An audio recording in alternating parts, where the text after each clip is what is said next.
그거 안 받고 시는 가점 안 받거든. 안 받고? 누가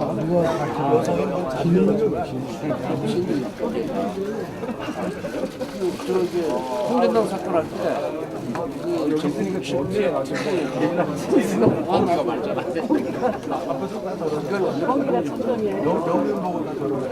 한변 뽑은 거 됐고.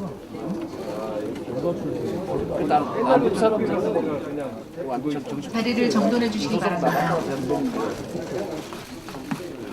안녕하십니까. 금일 의총 사회를 맡은 김연아 원외 부대표입니다. 의총에 참석해 주신 선배 동료 의원님들께 감사의 말씀드립니다. 금일 의총은 선거법 논의 및 원내 전략 수립을 위해 소집되었습니다. 그럼 지금부터 제162차 의원총회를 시작하겠습니다. 먼저 국민의례가 있겠습니다. 모두 자리에서 일어나 전면의 국기를 향해 주시기 바랍니다. 국기에 대하여 경례.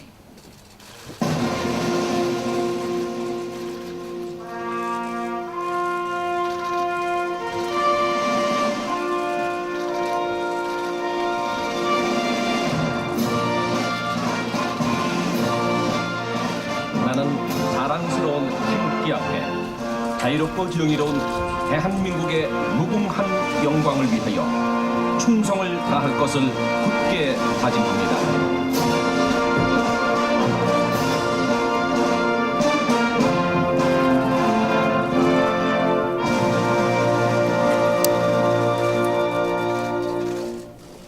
바로 이하 의식은 생략하도록 하겠습니다. 모두 자리에 앉아주시기 바랍니다. 먼저 나경원 원내대표님의 모두 말씀이 있겠습니다. 아니 저기 장관이 바뀌었잖아. 근데 그 친구가 해주고 지킬 쓰고 우리는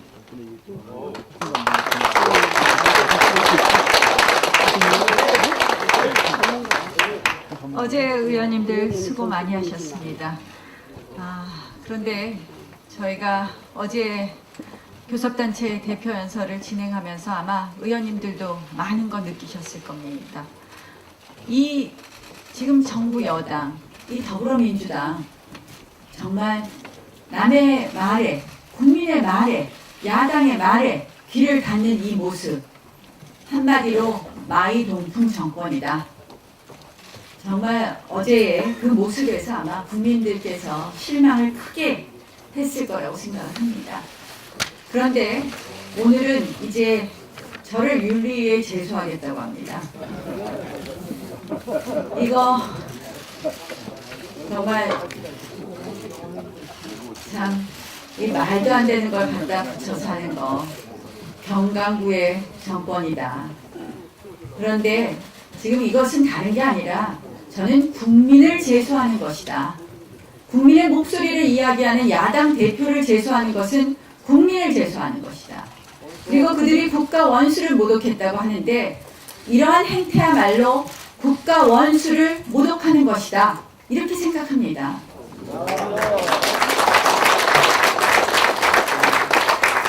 어제 저의 연설은 자유와 헌법가치였습니다. 이제 국민의 입을 틀어막고 야당의 입을 틀어막고 그리고 그들의 길을 가겠다고 합니다. 우리 정말 국민의 자유를 찾아드리기 위해서 우리 자유한국당이 더불어민주당과 강력히 대응해서 자유한국당이 국민의 자유를 찾는데 앞장서야 되겠다는 생각을 다시 한번 해봅니다. 의원님들 같이 해주십시오.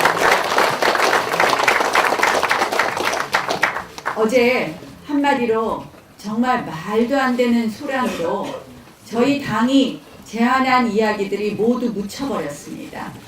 저희가 어제 이 경제, 이 난국을 해결하기 위해서 초당적 기구를 만들자, 초당적 원탁회의를 제안했고, 그리고 지금 북한 대북 정책에 관해서는 이렇게 늘 갈등하는 정책이 아니라 실자 회담을 제안했습니다.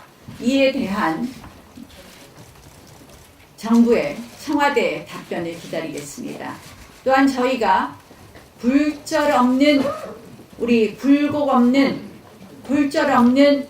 의견을 전달하기 위한 대북 특사 파견을 제안했습니다. 이 부분에 대해서도 정부와 협의해 나가겠다는 말씀을 드립니다. 그 밖에 저희가 제안한 내용에 대해서 답을 해주실 것을 촉구합니다. 한마디로 해야 될 답은 하지 않는 벽창호 정권에다 다시 한번 이야기합니다. 우리가 어제 제안한 제안에 대한 답을 해주십시오.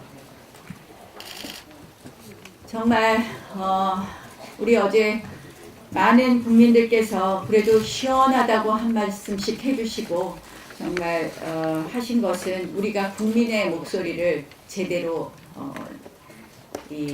전달했다는 생각을 합니다.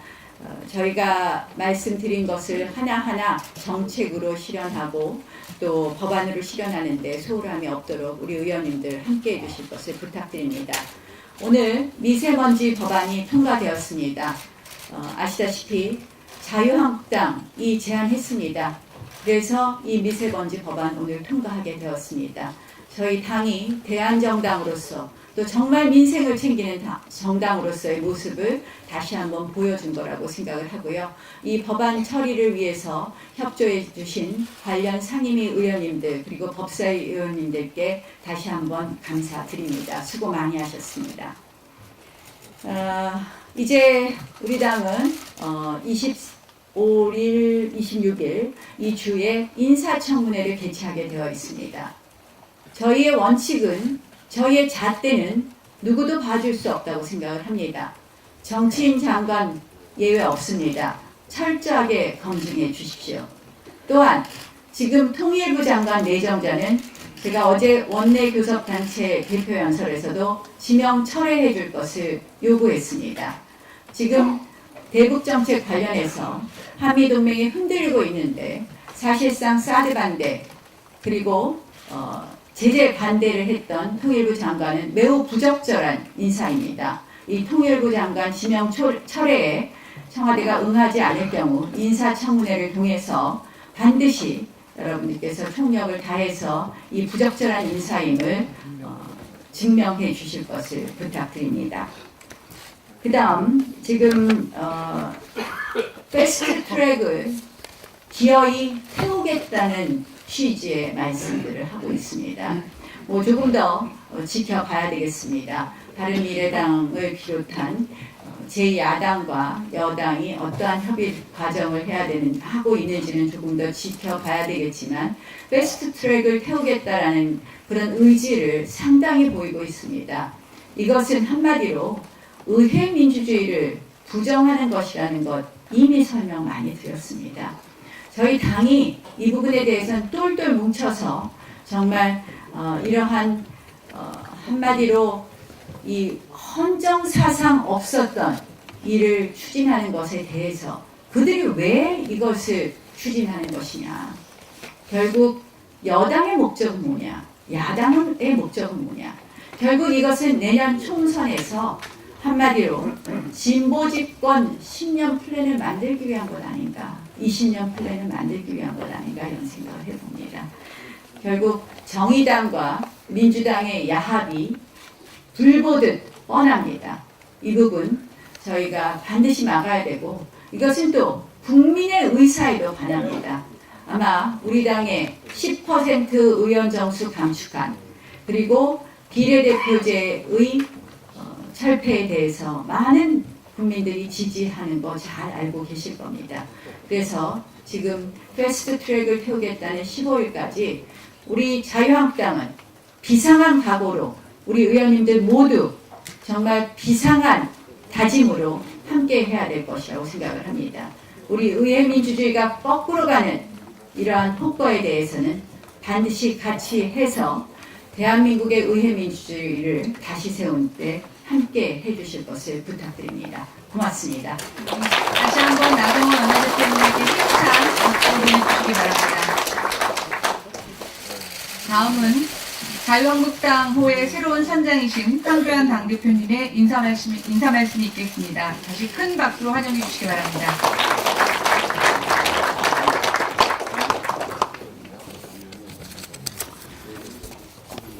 어제 국회 본회의장을 보면서 지금이 과연 2019년 대한민국이 맞는가 이런 생각을 했습니다. 정말 큰 충격을 받았습니다. 야당 원내대표가 교섭단체 대표 연설을 하고 있는데 단상에 뛰어갔어요. 아우성을 쳤습니다. 발언을 방해하고 구호를 외치고 의장석으로 올라가고 마치 국회가 과거 독재 시절로 회귀한 거 아니냐 그런 모습을 보고 정말 놀랐습니다. 권력기관, 사법부, 언론 전부 장악한 이 정권이 이제 의회까지 장악하겠다는 것이 아닌가. 결국 폭력적 독재로 짓누르겠다는 것이 아닌가 이런 생각을 하게 되었습니다. 좌파 독재 정권의 의회 장악 폭거입니다. 도저히 묵과할 수가 없습니다. 야당과 청와대가 입을 모아서 국가원수 모독이라고 합니다. 그런데 여당이 입을 모아서 국가원수 모독이라고 합니다. 이런 죄 없습니다. 과거에 권위주의 정부 시절에 있다가 이미 오래전에 30년 넘게 이전에 폐지된 그런 조항입니다. 1988년 폐지되고 지금 없습니다. 역사의 시계바늘을 먼 과거로 되돌리려고 하는 것입니다. 이것이 바로 공포정치고 좌파 독재 아니겠습니까?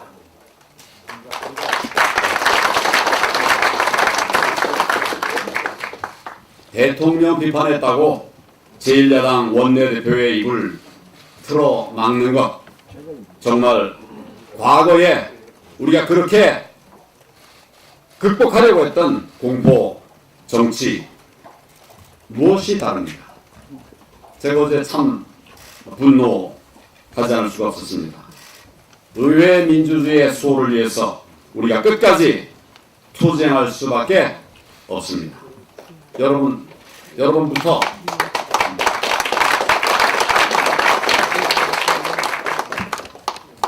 여러분부터 저와 또 함께 이 정부의 정말 독재적 폭정에 결연히 투쟁해 나가야 된다는 말씀을 다시 한번 드립니다. 의원 여러분께서 잘 아시다시피 김정은 수석 대변인 이런 이야기는 이미 블룸버그 통신에서 쓴 표현입니다. 뉴욕 타임즈는 그보다 훨씬 더 심하게 이 수석 대변인보다 더 넘어서 에이전트라고 그렇게 표현한 것도 있습니다.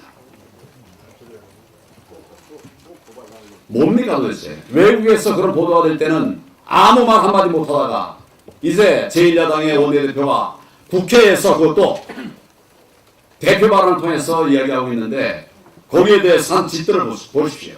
정말 황당한 일입니다. 외신이 시작할 때는 한마디도 못하고 우리 언론들 얘기할 때는 아무 말 못하다가 이런 말 듣지 않게 해달라. 어제 그런 거 아닙니까? 그렇게 주장한 게 아니라 이런 말 듣지 않게 해달라. 거기에 왜 흥분합니까?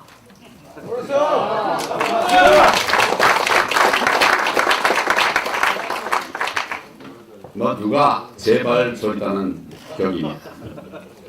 이게 과연 대한민국의 국회의원이 맞는가? 지금 민주당 그리고 정권과 야합한 일부 야당 의원들은 오로지 대통령 눈에 들 생각밖에 없는 것 같습니다. 국민은 보지 않고 대통령과 청와대만 바라보고 있는 이들을 국민들께서 반드시 심판하시리라고 저는 믿습니다. 우리 그런 나라입니다. 우리 국민들께서 그렇게 반드시 이 정권의 폭정 심판하시리라고 생각합니다.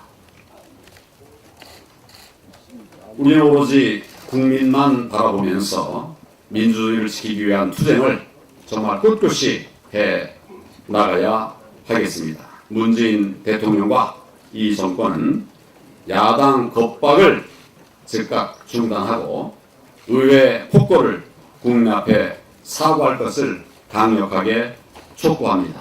우리 대통령과 또 여당의 대응을 하나하나 잘 살펴보겠습니다. 그리고 엄중하게 대처해 나갈 것을 말씀을 드립니다. 감사합니다.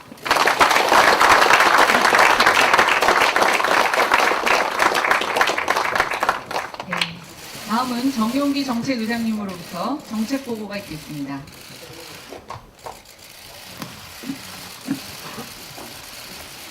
네, 집권 여당이 좌파 전체주의에 전위대로 나서고 국회의원이 국민의 대표기관인 국회의원이 좌파 독재 홍위병으로 나서는 이런 상황 속에서 이게 정상적인 임시국회를 가정하고 정책보고를 드리는 것 자체가 의미가 없는 거라고 생각이 됩니다만은 현 상황에 최대한 맞춰서 짧게 보고 드리겠습니다. 나경원 원내대표가 제안을 하셔서 3당 정책위 의장 간의 협의를 통해서 7개 미세먼지 관련법 처리가 합의가 됐는데 거기에 오늘 하나가 추가돼서 김도욱 의원께서 추진했고 이미 통과됐던 항만지역 등 대기질 개선에 관한 특별법까지 8개 법이 오늘 통과됐다는 사항 보고 드리고요. 우리 원내대표께서 교섭단체 대표연설을 통해서 기존에 제기했던 4대 악정에 대한 패키지 법안 이외에 이번 국회에서 처리할 법안으로 국민부담 경감 3법으로 부동산 공시가격 국민부담 완화를 위한 부동산 가격 공시법, 무분별한 공시가 인상 방지를 위한 지방세법, 신용카드 소득공제 유지를 위한 조세특례 제한법 개정 의지를 밝힌 바가 있습니다. 신용카드 소득공제 폐지는 추진을 하지 않기로 했다니까 아무튼 이런 부분 관련해서 적절하게 대응을 하도록 하겠습니다. 이에 반해서 민주당의 홍영표 원내대표는 교섭단체 대표 연설을 통해서 그저께 선거법 등 10개 법안을 패스트트랙에 태우겠다고 얘기를 하더니 어제는 다시 공직선거법하고 공수처법, 형사소송법, 검찰청법에다가 원래 10개 법안에 없던 5.18 진상조사 특별법을 패스트트랙에 태우겠다는 이런 또 얘기를 합니다. 이거는 전부 다가 이 패스트트랙 제도를 정략적으로 어떻게든 이용하겠다는 원칙도 기준도 없이 그때그때 자기들 유불리하면 그때그때 법을 패스트트랙에 올리겠다라고 하는 정말로 무원칙한 이런 태도고 이 자체가 어불성설의 얘기다라는 거 이런 점을 우리가 다 같이 인식하고 이에 대해서는 정말로 우리가 할 수 있는 모든 걸 다 걸고 투쟁을 해야 되겠다는 말씀드립니다. 인사청문회 관련해서는 현재 다른 인사청문회 일정 다 돼 있고 박영선 후보자에 대한 인사청문회 일정만 미정입니다만은 최대한 중복이 되지 않도록 이렇게 일정을 잡아 나가고 있습니다. 의원님들께서는 인사청문회 관련해서 준비를 좀 안 그래도 그렇게 하시겠습니다만은 철저하게 해주십시오. 그래서 당 수석전문위원을 중심으로 지금 보좌진들 회의를 실무 회의를 전부 한 번씩 다 했습니다만은 수시로 회의에서 챙겨 나가겠다는 말씀드리고 4.3 보궐선거와 관련해서는 오늘 오후에 당 대표님께 공약과 또 선거운동 기간 전에 또 정당의 정책 현수막으로 걸 수 있는 이런 것들을 활용해서 우리가 이제 현수막을 좀 걸기 위한 준비를 오늘 오후 대표님 보고 이후에 시행을 하고자 합니다. 의원님들께서도 4.3 선거와 관련해서 그 지역에 특화된 어떤 공약이라든가 아니면 정당의 정책으로 현수막 홍보를 통해서 민심을 우리 쪽으로 이렇게 돌릴 수 있는 좋은 제안, 아이디어 많이 좀 제시를 해주시길 부탁드리겠습니다. 이상입니다. 네, 다음은 현안 보고 시간입니다. 곽상도 의원님 나오셔서 보고해 주시겠습니다. 필요해.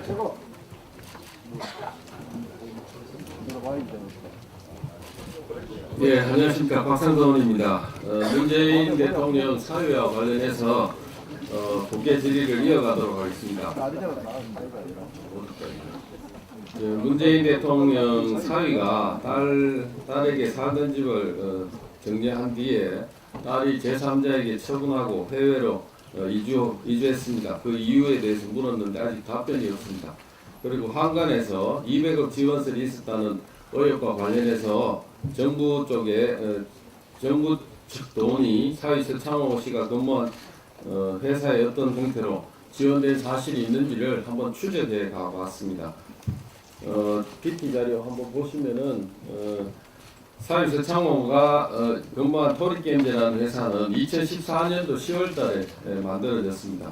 이 회사는 서창호가 입사하기 전인 2015년도는 외부로부터 빌린 자금이 300만 원 정도에 불과한 회사입니다.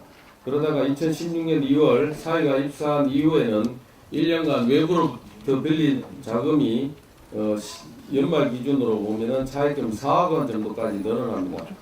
2017년이 돼도 전년도 차입금을 상환을 못한 상태에서 추가로 5억 더 빌려서 2017년 말 기준 차입금이 9억 상당으로 늘어난 그런 소규모 회사입니다. 이 토리게임즈라는 회사가 자금을 이렇게 빌리면은 영업이익으로 이제 변제하는 게 통상입니다. 이 회사는 2015년 1억, 2016년 9,900약 1억입니다. 2017년 1억 6천 정도로 매년 손실이 났다는 것을 감안해 보면은 차입금 변제 능력이 의문인 회사고 실제 기업 신용 분석 보고서에도 현금 흐름 창출 능력이 없거나 차입금 대비 현금 흐름 창출액이 적어서 재무 능력이 매우 낮은 회사로 평가를 받았습니다. 이런 회사에 이 정도 자금 차입이 가능했던 것도 이 300만 원 빌리던 회사가 이 4억씩, 5억씩, 10억 정도 빌릴 수 있는 게 문 대통령 사위의 입사 시기하고 겹치는 것이 우연일 수 있겠습니까? 자금 차입에 대통령 사위가 어떤 역할을 했을지 의문을 제기합니다. 그러다가 2018년 3월 문 대통령 사위가 토리게임즈를 퇴사합니다. 퇴사한 이후에는 회사가 어떻게 변했는지 한번 보시겠습니다. 퇴사한 직후 2018년 4월 이 회사는 한국콘텐츠진흥원에 게임 지원 사업 신청을 했지만 탈락했습니다. 2019년 1월 이 회사 전 대표는 언론과의 인터뷰에서 소속된 직원도 없고 법인은 폐업하기엔 법적인 문제가 있어서 남겨두고 있는 상태라고 설명했습니다. 어떤 회사들이 토리게임즈에 돈을 빌려줬는지 저희들이 확인한 것은 2개의 회사입니다. 하나는 하나은행에서 빌려줬고 또 하나는 플랜더스 투자자문회사라는 데서 돈을 빌려준 것으로 확인됐습니다. 하나은행은 기술보증기금 보증하에 대출을 한 것이기 때문에 자금 매수에 문제가 없습니다만 또 다른 돈 빌려준 사람 플랜더스 투자자문은 2017년 말 기준으로 8천만 원 상당을 빌려준 걸로 그렇게 보고가 되어 있습니다. 토리게임즈가 10억 가까운 돈을 빌려준 대주들이 사실 변제 능력이 없는 회사에 대해서는 회사 상대로 또는 자금 차입에 관여한 관계자 상대로 송사를 민행사 소송을 하는 게 상식입니다만 토리게임즈 대주들은 지금 어떤 움직임도 없는 것 같습니다. 하나은행은 말씀드린 것처럼 보증서가 있어서 문제가 없습니다만 플래너스 투자자문은 왜 이런 이의제기가 없는지 한번 또 다시 추적을 한번 해봤습니다. 이 회사 플래너스 투자자문이라는 데는 2개의 자회사를 만들어 가지고 있습니다. 직원 김진호라는 직원을 내세워서 플래너스 앤 파트너스라는 자회사를 만들었고 또 KL 벤처스라는 벤처 캐피탈 업체를 만들었습니다. 플래너스 투자자문이라는 데서는 KL 벤처스의 자본금을 운영펀드에 3억 원 출자해서 이 세 개 회사가 서로 연결되어 있다는 걸 알 수 있습니다. 플래닛 투자자문에서는 토리게임즈에 돈을 빌려준 것 외에도 토리게임즈가 폐업했을 무렵 토리게임즈하고 같은 사무실을 사용할 정도로 특수관계, 그런 관계였습니다. 이 플래닛 투자자문이 토리게임즈로부터 자금을 빌려서 돈을 빌려줬으면 회수해야 하는데 이 무렵에 사위가 이제 근무하던 2017년 12월 무렵에 플래닛 투자자문의 그 자회사인 KLM 벤처스가 정부로부터 700억 규모의 특구 펀드 자금을 운영할 수 있는 운영사로 선정이 됩니다. 다시 한번 얘기해요.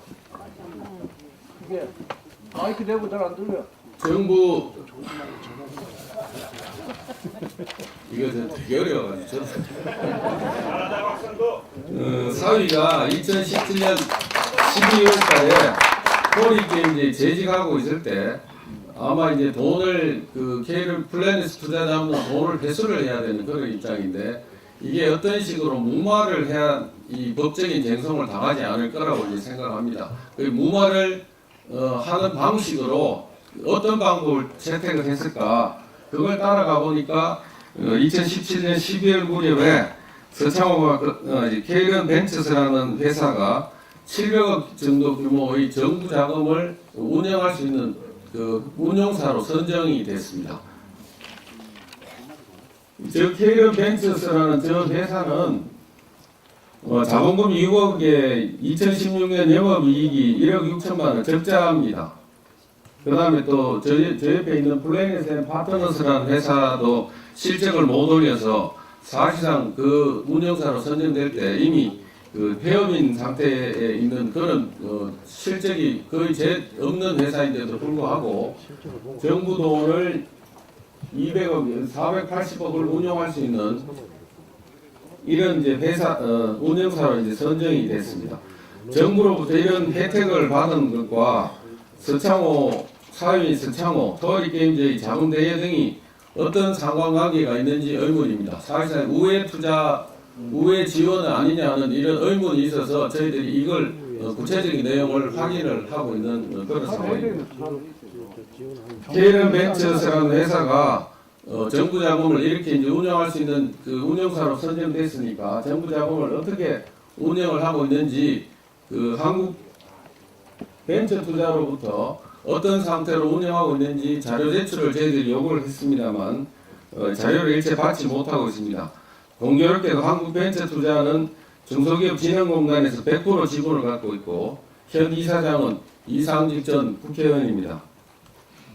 문 대통령 사위가 다녔던 회사가 자금 차입 혜택을 받았고 이 회사와 정부 주도 펀드 운영사와 사이에 수상한 연결고리가 확인되어 있는 만큼 토리게임즈에 자금을 빌려준 대주들이 누구고 정권사 다녔던 사위가 자금 차입 과정에 어떤 역할을 했고 정부 출자금을 어떻게 운용해서 누가 혜택을 보고 있는지 등이 낱낱이 밝혀져야 된다고 생각합니다. 이 부분 역시도 200억 지원설과 관련해서 사회에 대한 철저한 수사가 필요한 대목이라고 생각합니다. 예, 이상입니다.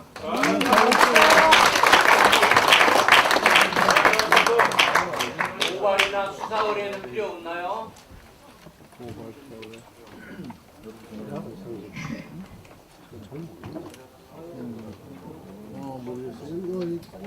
다음은 경과보고 시간입니다. 선거법 관련 경과보고가 있겠습니다. 선거법 관련해서는 정개특위 위원이신 정유섭 위원님의 보고가 있겠습니다.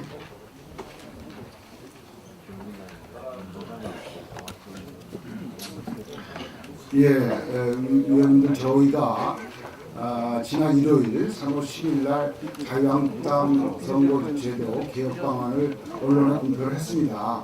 근데 이제 의원님들한테 추인을 못 받아서 오늘 추인을 받으려고 제가 설명드리려고 나왔습니다. 저희가 그 지난 김병준 비대위원회 때 비대위 안 하고 또 정가변 전 부장님 안 하고 또 조경태 최고위원님 안 하고 또 장재원 장재원 정의진 간사님하고 합쳐서 만든 안입니다. 내용은 이제 지금 배포를 하고 있는데요. 국회의원 정수를 10% 축소하여 270명으로 한다. 비례대표를 없애고 전원 지역구 위원으로 선출한다. 그리고 국회의원 후보자의 30%는 여성으로 추천토록 운동한다는 내용이고요. 그거에 대한 논거는 밑에 적었습니다. 그러니까 참고해 주시고요. 제가 대표 발의해서 이렇게 안을 만들었거든요. 근데 의원님들이 공동 발의해 주시고 추진해 주시는 거죠? 네. 뭐 다른 적이 없으면 바로 이렇게 추진하도록 하겠습니다. 네. 예. 그리고 저 나온 김에 저희가 정개특위 하면서 동원복합제, 중대선거구제 이런 거 다 제안을 했어요. 여기에 대해서 민주당과 야삼당이 뭐 절대 반대했기 때문에 저희들이 철회했거든요. 그러면 연동형 비례제도 저희들이 절대 반대하고 있는데 그걸 철회하지 않습니다. 왜 연동형 비례제가 문제가 있냐는 것은 제가 몇 번 말씀드렸는데 간략하게 원내대표님 아까 연동형 비례대표제의 반대 사유를 간략하게 설명하라고 말씀드리겠습니다. 제가 보기에 연동형 비례대표제는 위헌성이 있습니다. 왜냐하면 2001년도 헌법재판소 판결은 지역구에 투표한 표는 지역구 의원을 선출하고 그 다음에 정당 투표 가지고 비례대표를 선출하는데 연동형은 정당 투표를 예를 들어서 정의당이 정당 투표를 10%를 득표를 하면 비례 중에 10%를 주는 게 아니라 전체 300석 중에 10%인 30석을 우선 주도록 결정을 한 겁니다. 이거는 헌법재판소에서 지역구 표는 지역구에 그 다음에 정당 투표는 비례하는 거에 위배되는 거죠. 정당 투표의 가치가 지역구 투표의 가치를 훼손하는 거죠. 그래서 이게 위헌성이 있다는 것이고요. 그 다음에 우리 어제 나경원 대표님도 말씀하셨습니다만 초과 의석이 나옵니다. 분명히 국민들한테 300석이라고 했다가 선거 끝나고 340명, 50명이 될 수 있거든요. 독일이 2017년에 598명인데 당선자가 709명이 나왔습니다. 초과 의석 문제가 두 번째고요. 세 번째가 독일이 이걸 이제 제재를 하고 있는 나라 독일인데 독일도 이게 문제점이 있다고 봐요. 초과 의석이 자꾸 나오니까. 그래서 개선해야 되겠다고 하는데 독일은 나치즘 때문에 일당이 50%가 나오면 안 되겠다. 50% 이상이. 그래서 이걸 한 거예요. 그래서 다수당을 만들어서 내각 책임제 국가니까 연립정부를 만들어서 하겠다는 건데 왜 우리가 권력구조도 맞지 않는데 대통령제 하에서 이런 실험을 해야 되냐. 그리고 아시다시피 저희가 이 제도가 비례대표제를 하게 되면요. 비례대표 제도가 우리가 이제 비례대표 있는 나라를 봤어요. 근데 비례대표 하는 나라 대통령제 말고 내각 책임제 국가에서가 거의 대부분 비례대표를 하는데 비례로 전체를 뽑아요. 그러니까 비례대표 선거만 하는 겁니다. 지역구 선거가 없는 나라가 많습니다. 그런데 우리가 자꾸 이게 비례대표 하는 나라가 많다. 또 우리 나경원 대표께서 말씀하신 비례대표 하는 나라가 적다. 이렇게 말씀을 하니까 이거를 비판을 하는데 사실 비례대표라는 것은 내각 책임제 국가에 많은 것이고 대통령제 국가에는 이런 혼합적인 연동형 비례대표제가 없다는 것을 나경원 대표께서 말씀하셨다고 봅니다. 그 다음에 세 번째가 제가 말씀드렸습니다만 담합과 꼼수가 가능하다. 그 알바니에서 나왔지 않냐. 특정적 연동형 비례대표를 권역별 연동형 비례대표를 할 때문에 특정 지역에서 A당이 지역구를 거의 석권하게 되면 그 지역에서의 선거는 A당은 지역구는 자기 당에게 그 다음에 정당 대표는 자기 우당인 B당에게 투표하라 이렇게 선거운동을 합니다. 그래서 선거 과정에서의 담합과 꼼수 그런 게 알바니에서 나왔기 때문에 알바니에서 이 제도를 폐기한 겁니다. 그래서 저희도 담합과 꼼수가 분명히 눈에 훤히 보이는데 선거 과정에서 이런 문제가 있고요. 그 다음에 비례대표가 아까도 말씀드렸듯이 선정 과정에서 우리가 비례대표가 1963년도에 들어올 때는 그 국회의원분들이 사실 그 교육받지 못한 분도 많았고 전문성이 없는 분들도 많았기 때문에 전문성 있는 사람들을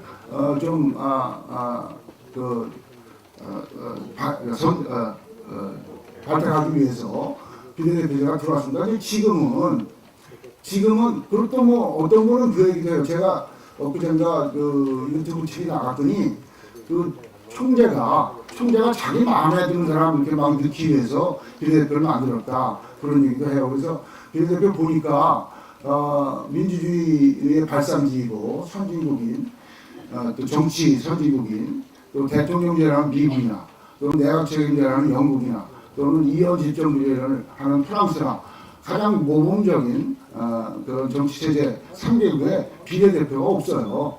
비례대표가 없어서 이 비례대표 제도가 그리고 국민들 여론조사를 해보니까 자기가 직접 뽑는 국회의원이 늘어나면 좋겠다. 직접 뽑는 국회의원. 대통령도 직접 뽑으면 국회의원도 직접 뽑는 게 맞다 하는 것이고요. 지난 우리 논의 과정에서 이게 특정 정파가 자기네가 선거제도에 인위적으로 개입을 해서 이익을 보겠다는 특정 정파가 이익을 보겠다는 그런 제도 변경이기 때문에 이거는 저희가 동의할 수가 없고 게임에 눌린 선거 제도는 꼭 여야 합의로 돼야지 패스트트랙 가는 거는 폭거이고 의원 민주주의 부정이라는 것을 다시 한번 강조드리고요. 저희가 이제 도농복합제 또 중선거제 저희 철회를 하면 야삼당과 민주당도 연동형 비례대표제 철회해 주시기 바랍니다. 이상입니다. 아니요, 저기 질문은 지금 비공개로 전환한 이후에 약간의 토론을 시간을 갖도록 하겠습니다. 선거구 개편과 관련해서 저희 토론을 할 예정이니 언론인 및 보좌진 여러분들의 협조를 부탁드립니다. 공개적으로 하실 분 있으면 아니 공개적으로 하실 분 있으면 하요.